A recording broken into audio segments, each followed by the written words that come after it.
Hello दोस्तों, स्वागत है आपका पीएलसी लर्निंग पॉइंट पर। आज के इस वीडियो में हम देखेंगे रोटेट राइट ROR और रोटेट लेफ्ट इंस्ट्रक्शन के बारे में। बेसिकली रोटेट राइट का जस्ट अपोजिट रोटेट लेफ्ट होता है। तो यदि हमने किसी एक इंस्ट्रक्शन को समझ लिया तो दूसरा भी आसानी से समझ में आ जाएगा। इसमें एक डेस्टिनेशन होता है और दूसरा होता है एन, मतलब number of beat to rotate. हमें कितनी बीट रोटेट करानी है उसकी हम एक डेसिमल वैल्यू डालते हैं और पीएलसी में ऑटोमेटिकली वो बाइनरी में कन्वर्ट होके उसके अकॉर्डिंग फिर बिट रोटेट होती है।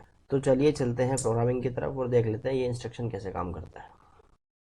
तो सबसे पहले हम एक बिट यूज़ करेंगे LDM1013, जो कि 1 सेकंड क्लॉक पल्स है। 1 सेकंड में एक बार हम एक बिट को शिफ्ट कराएंगे, एक बिट को रोटेट कराएंगे। रोटेट लेफ्ट या रोटेट राइट दोनों इंस्ट्रक्शन किसी भी तरह से आप यूज़ कर सकते हो। अभी हम रोटेट राइट यूज़ करेंगे। तो उसके लिए हमें लिखना है RORP। पी का मतलब होता है पल्स एग्जीक्यूशन। पल्स मतलब एक बार में सिर्फ ये एक ही बिट को रोटेट करेगा। यदि हम नॉर्मल ROR इंस्ट्रक्शन यूज़ करेंगे तो जब तक इसको इनपुट मिलेगा, जितने स्कैन साइकिल के लिए उसको इनपुट मिलेगा उतने स्कैन साइकिल तक ये बिट को रोटेट करता रहेगा। तो हम यहाँ पर एक P यूज़ करेंगे। किसी भी इंस्ट्रक्शन के साथ में P यूज़ करने से वो सिर्फ और सिर्फ पल्स एग्जीक्यूशन करता है। जैसे हम इंक्रीमेंट के लिए INC लिखते हैं तो वहाँ पर हम INCP यूज़ कर सकते हैं, जिससे सिर्फ एक ही इंक्रीमेंट हो। उसके बाद स्पेस देना है, फिर लिखना है D0। डाटा रजिस्टर है, हमें एक बार में कितनी बिट को रोटेट करना है, एक बिट को रोटेट करना है। तो इस तरह से इसका एक ब्लॉक बन जाता है। अब एक नेटवर्क ऐड करेंगे। अब लिखना है LDM1000। ये ऑलवेज ऑन बिट है। जब भी पीएलसी रन मोड में आता है ये बिट ऑटोमेटिकली ऑन हो जाती है और ये हमेशा रन रहती है जब तक पीएलसी रन मोड में रहता है। ठीक है, इससे हम क्या करेंगे, इस D0 की वैल्यू को M0 के अंदर मूव कर देंगे। तो हमें लिखना है मूव D0, सॉरी स्पेस दे के लिखना है, फिर स्पेस देना है, फिर लिखना है K4M0। ठीक है, हम डाटा रजिस्टर की वैल्यू को डायरेक्टली M0 के अंदर ऐसे मूव नहीं कर सकते। D0 M0 नहीं लिख सकते, हमें यहाँ पर K4M0 लिखना पड़ेगा। तो ये डाटा रजिस्टर के अंदर जो भी वैल्यू है वो M0 के अंदर मूव हो जाएगी। अब इस प्रोग्राम को एक बार कंपाइल करते हैं, फिर डाउनलोड करके चेक करते हैं प्रोग्राम किस तरह से काम करता है। ट्रांसफ़र,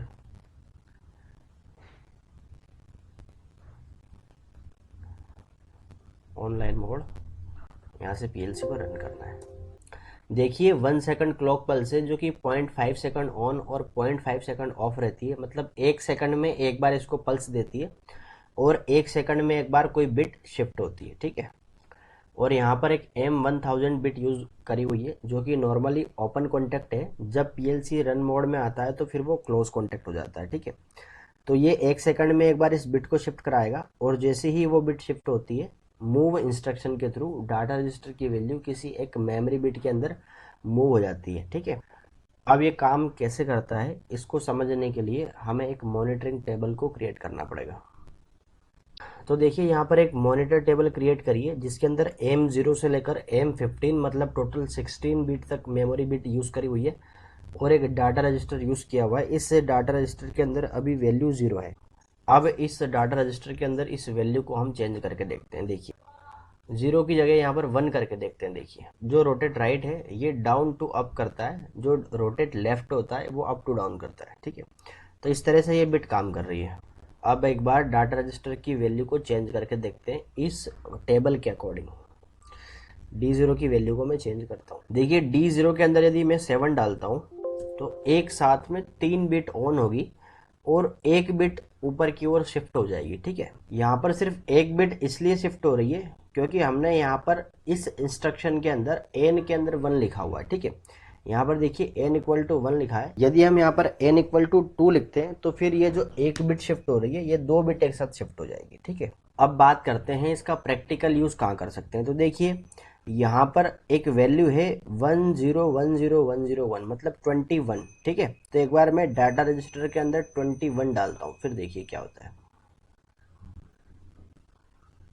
इसको यहाँ शिफ्ट करते हैं, इसके अंदर 21 डालेंगे तो देखिए एक बिट शिफ्ट होगी, फिर एक छोड़ के फिर दूसरी बिट शिफ्ट होगी, एक छोड़ के फिर दूसरी बिट शिफ्ट होगी। ठीक है, तो इस तरह से यदि हम 101010 करके टोटल 16 बिट को एक साथ शिफ्ट करेंगे तो क्या वैल्यू डालना पड़ेगी। देखिए यहाँ पर 32 बिट सिलेक्ट करना है और एक वैल्यू डालना है 1745 762।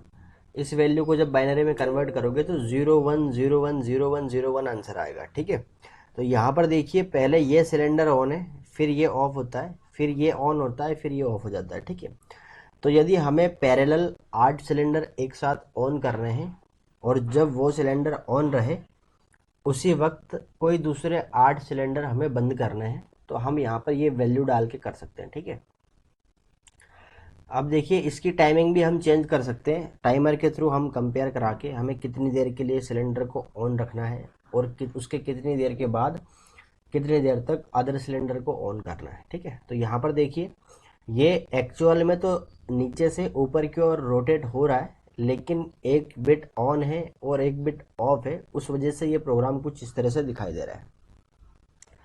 अब जब ये सिलेंडर ऑन रहता है, जब M0 से हम किसी एक Y0 को ऑन करते हैं और M1 से हम Y1 को ऑन करते हैं, तो एट ए टाइम इन दोनों में से कोई एक ही सिलेंडर ऑन रहेगा, मतलब इसे हम इंटरलॉकिंग भी कह सकते हैं। इसी तरह से यदि इसके अंदर कोई और वैल्यू चेंज करते हैं, देखिए मैं यहाँ पर डालता हूँ 31। 31 का बाइनरी होता है 11111। ठीक है, तो मैं एक बार डालता हूँ 31, तो ये 31 को बाइनरी में कन्वर्ट करके 5 बिट एक साथ शिफ्ट करेगा। ठीक है, लेकिन एक बार में एक ही बिट शिफ्ट करेगा। यहाँ पर हमने n में 1 लिखा है, यदि n में हम 2 लिखते हैं या 3 लिखते हैं तो एक बार में वो 3 बिट को शिफ्ट करेगा। ठीक है, तो रोटेट लेफ्ट और रोटेट राइट इंस्ट्रक्शन का यूज़ पीएलसी प्रोग्रामिंग में हम कई जगह पर कर सकते हैं। जैसे हमें कोई डायरेक्शन दिखानी है कि इधर से इधर की ओर यदि कोई फ्लो हो रहा है, ठीक है, या कोई बिट शिफ्ट हो रही है, वो किस तरफ शिफ्ट हो रही है, हम यहाँ पर एक राउंड बनाकर, जैसे कि मैंने एक मित्सुबिशी का वीडियो बनाया था उसमें एक राउंड बना के 5 बिट को शिफ्ट किया था। तो इस तरह से हम बिट को शिफ्ट करके हम ये बता सकते हैं कि अभी बिट किधर की ओर शिफ्ट हो रही है। यदि हमें पर्टिकुलर किसी सिलेंडर को ऑन करना है, जैसे यहाँ पर देखिए 4 की जगह में अभी 5 की जगह अगर 4 सिलेंडर ऑन करने हैं एक साथ में, तो देखिए 1111 यहाँ पर आ जाएगा। जब मैं 15 डालता हूँ तो ये 15 का बाइनरी कन्वर्ट हो जाता है। ठीक, सो दोस्तों ये था एक छोटा सा कॉन्सेप्ट रोटेट राइट और रोटेट लेफ्ट के बारे में। यदि इस वीडियो से रिलेटेड कोई डाउट हो तो आप मुझे कमेंट करना, मैं आपका डाउट क्लियर करने की कोशिश करूँ। वीडियो पसंद आए तो वीडियो को लाइक करें, शेयर करें, चैनल को सब्सक्राइब करें और साथ ही साथ बेल आइकन को प्रेस कर लें ताकि मेरे आने वाले वीडियोस का नोटिफिकेशन आपको मिलता रहे। वीडियो को पूरा देखने के लिए बहुत बहुत धन्यवाद। जय हिंद, जय भारत। मिलते हैं नेक्स्ट वीडियो में।